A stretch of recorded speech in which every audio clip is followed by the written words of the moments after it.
What is up, guys? Happy Saturday. Welcome to week two of the 2023 NFL season. Got a lot of good stuff for you today, and we're just going to jump right into it. And let's talk about that Thursday night clash. Kyle, go ahead and take it off for me.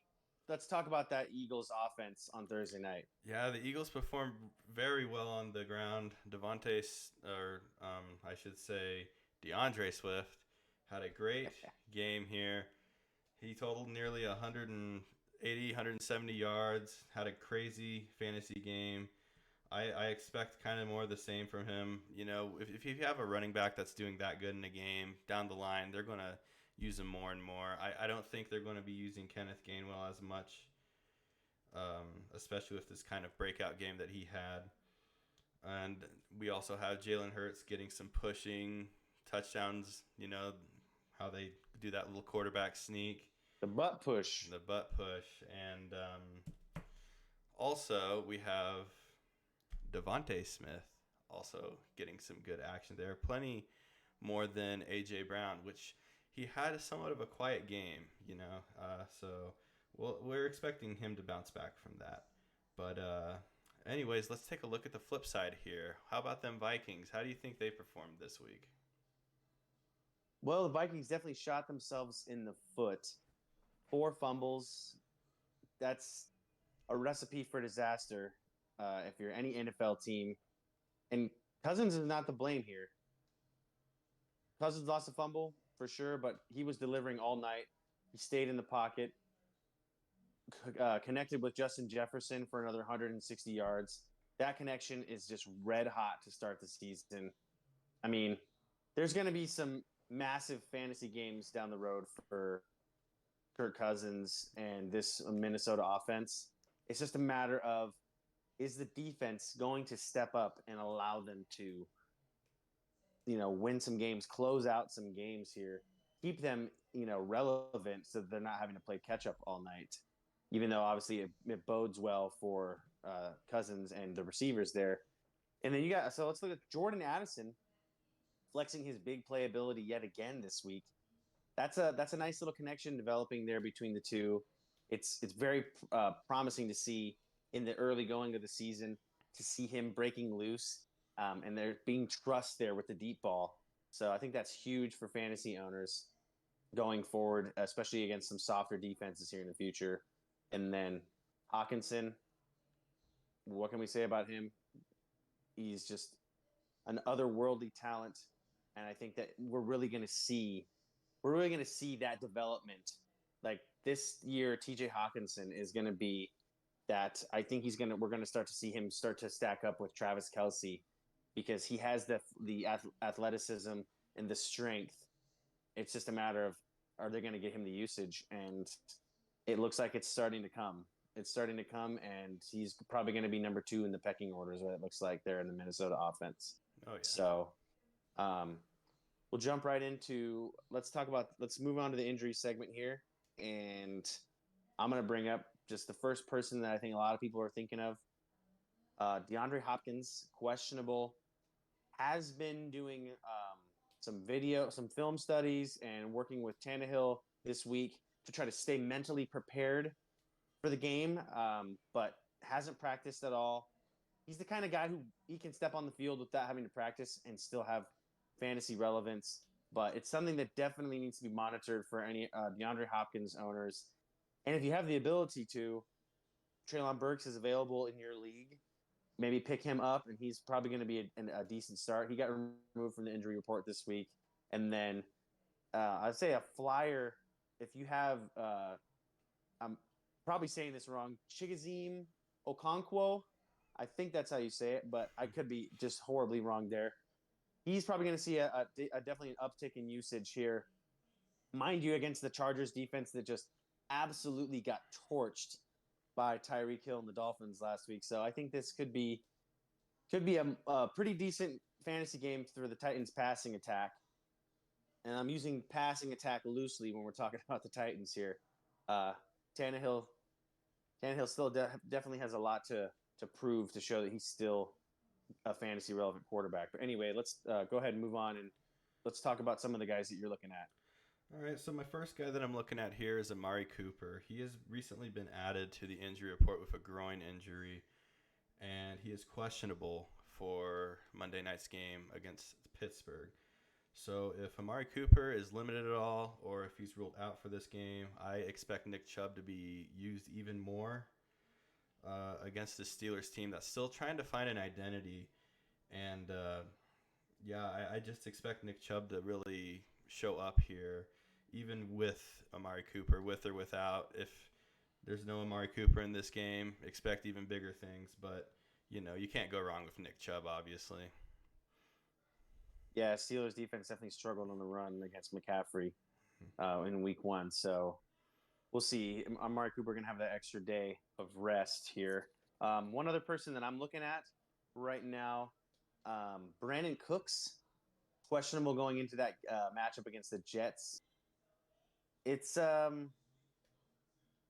don't think that that's a game where you're gonna, if you have Michael Gallup and you're gonna maybe want to throw him in your flex. I think that we're still against that Jets secondary that just absolutely embarrassed Josh Allen last week. I mean, the only really the person that you can start in that passing attack is CeeDee Lamb. He's gonna get peppered with targets if they're playing from behind all game. But we know that Dak is somewhat of a turnover machine himself, as he proved to us last season, leading the league in interceptions. But I am definitely staying away from anyone outside of CeeDee Lamb here in that game. So if you are Brandon Cooks fantasy owner and you're not going to play him, don't rush to the waiver wire. Don't try to fill in with Michael Gallup or Ferguson or any of these guys. I think that's a passing attack I would definitely look to avoid this week. So, Kyle, you got anyone else? Yeah, I have some news from today. Austin Eckler has been officially ruled out for the Chargers game. That's huge. And it looks like they're going to be starting Joshua Kelly, and he had a pretty decent game last week. So, if you do by chance have Kelly, if you picked him up, if he's on your waiver wire, he's someone you might want to consider starting because he didn't look too shabby last week. So it'll be really interesting to see this Chargers offense without Eckler, though. It'll be kind of a different dimension to the offense. Yeah, this is kind of reminiscent, honestly. It just feels like to when Eckler got his chance a couple years back. Mm-hmm. I remember, I think it was early season, but it started with an injury. And Joshua Kelly did a pretty solid performance last week, and they almost split time in that game. So, and surprisingly, they did not abandon the run game in Miami last week. So, anyway, I'm going to go move on to the game of the week segment. I'm going to tell you my game of the week here. Kansas City, Jacksonville. I think this one's it's a slam dunk as far as this is going to be an all-out brawl, rematch of last year's divisional playoff battle in Jacksonville. So I think it's absolutely huge, huge, huge, huge for Jacksonville to come out and, play smart football here and capitalize on any mistakes that Kansas City might make. They don't make a ton. They don't make a ton, so you got to take what they give you. But this could be a huge, start for Jacksonville and really to legitimize them, as a top 10 team, as most people are ranking them as of right now and coming into this year. Um, Return of Travis Kelce to the field. So this is going to be the Kansas City that we saw last year for the most part. And Chris Jones is also, I believe, returning to the field after his holdout issues getting settled here. So we'll see if he has an impact right away. I can tell you that Travis Kelce will definitely have his regular impact coming back right away. But I expect this to be just gunslinging on both sides. And my prediction is 31 Jacksonville, 27 Kansas City. So I'm riding with the Jags on this one. Kyle, what do you got? All right, my game of the week here is going to be on the NFC side. We got 49ers at Rams, and I think this is a really intriguing matchup because we're going to see how the Rams play against this hot 49ers team. Are the Super Bowl contender Rams back? Is Matthew Stafford, going to keep slinging the ball like he did last week? I think it's going to be a close game. We're going to see more of Puka, of course. He was pretty exciting last game. We're going to see more of McCaffrey, Kittle, all those playmakers. 49ers are going to try and look to continue their great start to their season right here. I have this game going to be pretty close. I think the 49ers are going to win it 27-24. Yeah, it could be interesting to see. But the Rams definitely looks like a different team than we saw towards the end of last season. Mm-hmm. So, all right, and let's jump into the send it, end it portion of this week. I'll go first here. My first send it of this week, Zach Moss, coming in, starting for the Colts this week. The Colts rushing game was absolutely atrocious the last week without him. But however, they're going against the Texans defense that is still, I think they're ranked in the middle of the pack somewhere, but I can't rule, the Indianapolis rushing attack out this week just because of the fact that I think game script is going to be positive for them. I give the Colts an advantage in that game. So I imagine they'll probably be ahead by at least enough to keep the ground game going. And obviously, Deion Jackson looked pretty atrocious in that first week. Lost 2 fumbles, averaged like less than 3 yards a carry. It was just not solid.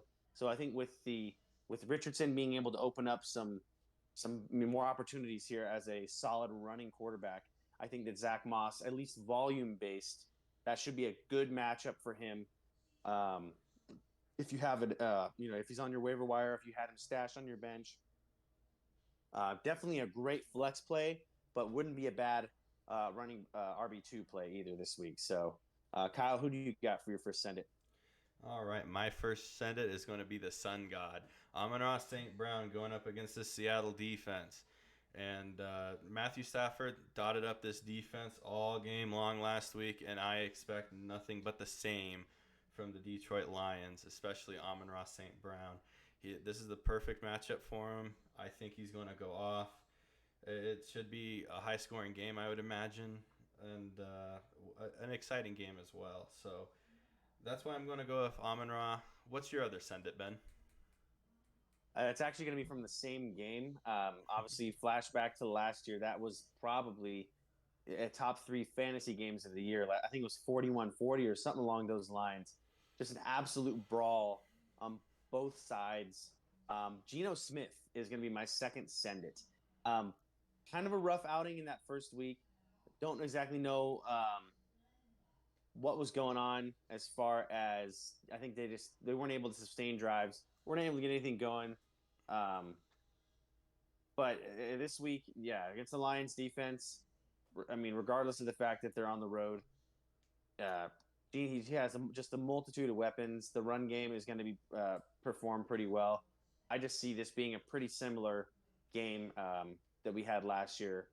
I want to say it was week 3 or 4, but anyway, and the game script obviously will be positive for him. So even if they're playing from a 1 or 2, scores down, it's just going to be more reason for him to just air it out with his trio of receivers. So anyway, sure. First end it. Guess I'll jump right in, and maybe this will be a little bit controversial. I don't know. I don't see it as controversial. I've done my research on this one. Joe Mixon. He's my first end it. And I know for some of you guys, you're like, what? Joe Mixon? Joe Mixon was probably drafted as an RB1 for most of these teams. Probably a high-end RB2 for a lot of your guys' leagues out there.